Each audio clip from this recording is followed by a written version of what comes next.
ধুলো গা ধোৱাৰ পিছত এতিয়া আমি ফুৰিবলৈ যাম মোৰ ককাৰ ঘৰত এতিয়া মই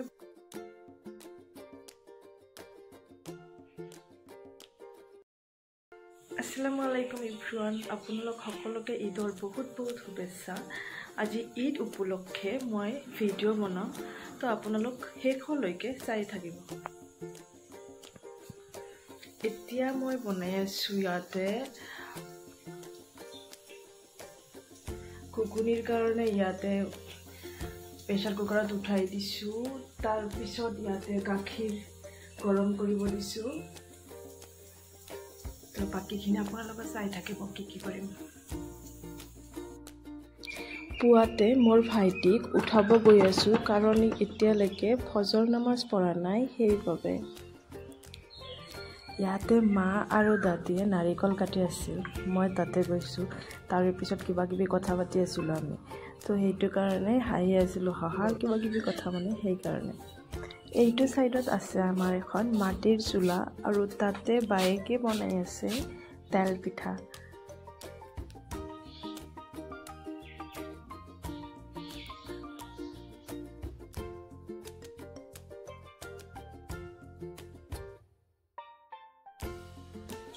ইয়াতে মই পায়েক বনাই আছো তাৰ পিছত ইফালে ঘুগুনি আৰু চাউলৰ গুড়া দি মই ফুৰফুৰি বনাইছো সেইবোৰ আৰু পকৰা আৰু ইয়াতে যেটো ঘুগুনি বনোৱা হৈছে সেইখিনি দেখুৱাই আছো আৰু এটো হল হেমাই বনাইছো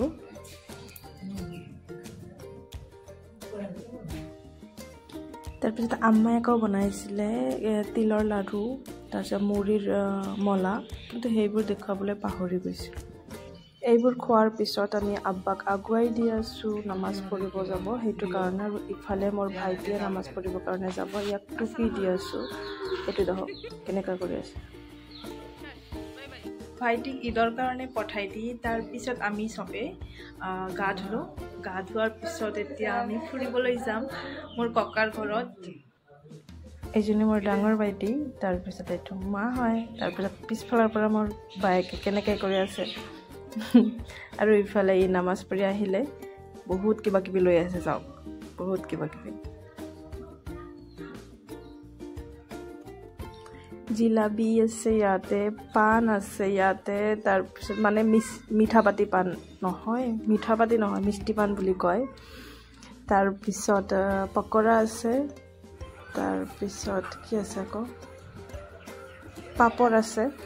সেইবোৰে মানে এইবোৰ এইটো ঈদত বুলি নহয় সব ঈদতে মানে লৈ আহে নামাজ পঢ়ি অহাৰ পিছত এতৰ পান আৰু এইজনী মোৰ আইতা মানে আমি দাদি বুলি মাতো মই কি খাব লাগিব